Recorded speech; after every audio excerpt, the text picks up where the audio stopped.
ቢስሚላህ ኧረ ተቃጠልኩኝ። በማያገባኝ መቼ ነው የሚያልፍልን? እኛ እኮ እንዴ የራሳቸው ብቻ ያ አደናግራቸው ነው አዲንግራ ፈረስታችሁ እንዴ በታክሲ እኮ የ10 ብር መንገድ ያን ኳስ ያለቀ ኳስ ሰጥቶት ያንኛው ደግሞ እኔ በህቱ የተነሳ ወድጀው ነበረ። የተቃጠለ አቃጠሉን። ኧረ ቢስሚላህ የኛ ቅመም አማድ በስንጣማ ምርጥ እኮ ናት። በእርግጥ ጀርመን ጋር የተጫወቱት ሌብላቸው አይገናኙም፣ ግን አሳልፈው የሰጡት ከባድ በጣም የሚያስጠላ ነው። ባለቀ ሰዓት ይችላሉ ጀርመኖች። የተጫወቱት እኮ አይቨሪ ኮስት ናቸው፣ ግን ብልጥ አለመሆናቸው በተለይ የሁለተኛው ጎል ኦፍሳይድ ያንኛው እንዴት እንደሆነ ቢስሚላህ። እኔ አዲንግራ ደግሞ በጣም ነው የገረመኝ። አዲንግራ ያንን ኳስ ምን ሊያደርገው እንደፈለገ ፈጣሪ ወዶ አይደለም በየክለቡ የሚያንከራተው፣ በቃ የሚያንከራተው ወዶ አይደለም።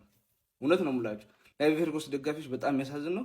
እስቲ ለማንኛውም እናንተ በጨዋታ ተሰማችሁን ኮሜንት ላይ አስቀምጡ። ቪዲዮ ከተመቻችሁ ኮፒ ሊንክ፣ ሪፖስት፣ ላይክ ማድረግ እንዳይረሳ። ቴንክ ዩ። ጀርመኒ ከሁለት ዓለም ዋንጫ በኋላ ለመጀመሪያ ጊዜ ከምድቡ አልፋለች ማለት ነው። ዛሬ ሀቨርዝ ሜዳ ውስጥ ነበር ምናምን ነገር፣ ከዛ ኡንዳፍን አስገባው። ኡንዳፍ 2 ጎል አገባባቸው። ማን ሰውዬ 4 ጎል አለው። ቶፕ ስኮረር ነው የዓለም ዋንጫው። ገብታችኋል? አዲንግራ የተባለ ደደብ ሰውዬ የፕሪሚየር ሊግ ተጫዋች አይደል እንዴ? አታገባውም? ፈርስት ታይም ጥቅልል አታረገው? ማን ኒኮላስ ፔፔ ገብቶ ለካ አንተ ይችል ነበር። በእናት ፔፔ ቆጨኝ፣ እግዚአብሔርን እናቴ ትሙት ቆጨኝ። 31 ዓመቱ ነው ግን ቆጨኝ። እኔ አርሰናል ቤት ውስጥ ትንሽ ባይ እንዴት ነው የሚችለው? እንዴት ነው ያብላላቸው እንዳለ ማለት ነው። ገብቷችኋል?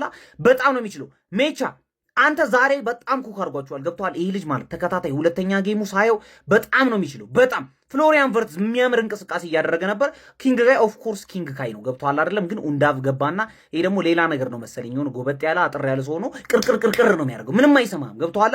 ኮት ዲቫር ስቲል ቻንስ አላቸው። ኔክስት ጌም ወያቻው ወይ ካሸነፉ ያልፋሉ። ገብቷል አይደለም? ግን ማለት ዛሬ ማሸነፍ የሚችሉበትን እድላቸውን አዲንግራ ወሰደና ወደ ማን ይደደብ ሰው ነው በእናቱ ኡንዳፍ ፈርስት ታይም ጠቅጠቅ ዞር አድርገና ጠጣ።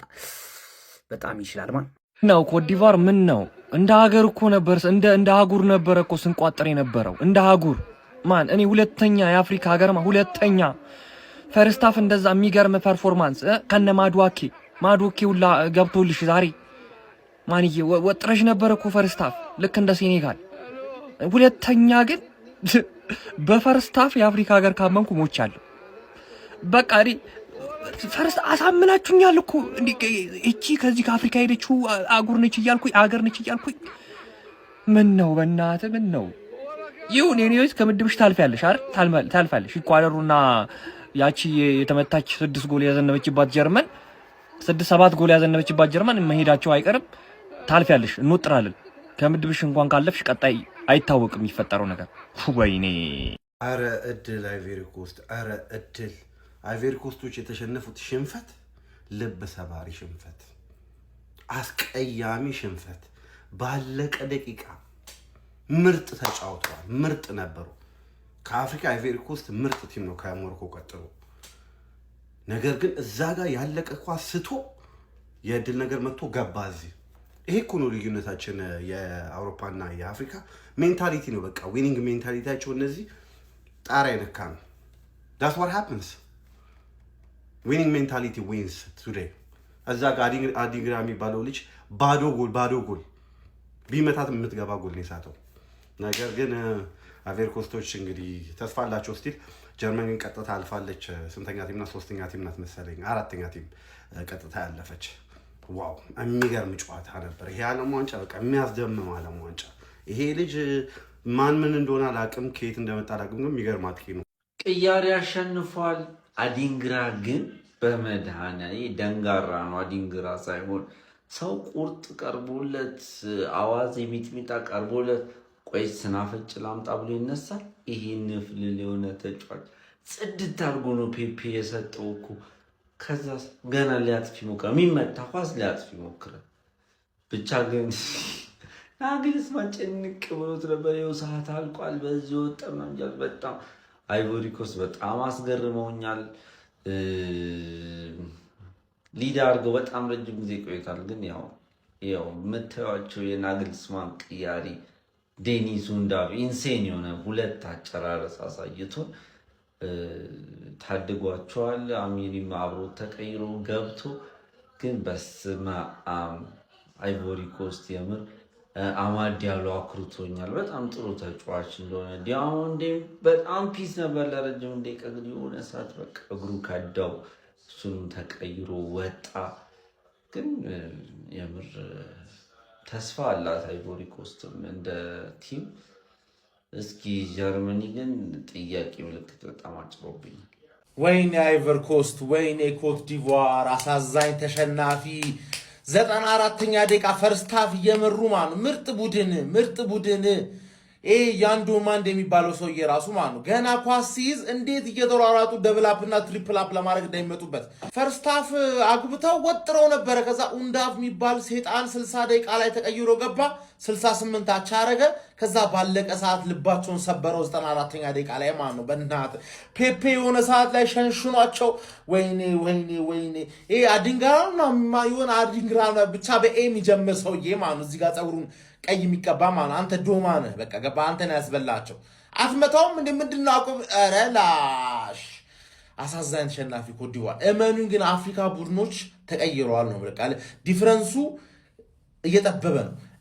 በእኛ ትውልድ ጊዜ የአፍሪካ ሀገር ዓለም ዋንጫ ሲበላና ያለን ምን አለበሉኝ ነው ምላችሁ አንተ ሁሉም ሰግጦ እኩል እንደ ኩያ እኮ ነው የሚጮተው ሁሉም ማን ትችላላችሁ ሁለተኛ ቢሆንም ታልፋላችሁ እዚህ ምድብ ማን ነው ኮት ዲቯር ትችላላችሁ። እናቴን ዛሬ ቢያንስ 1 ነጥብ ይገባችሁ ነበር። ጀርመን ወደ ጥሎ ማለፉ መቀላቀሏን አረጋግጣለች። በደንብ ኮፒ ሊንክና ሪፖስት በማድረግ ጀምሩት።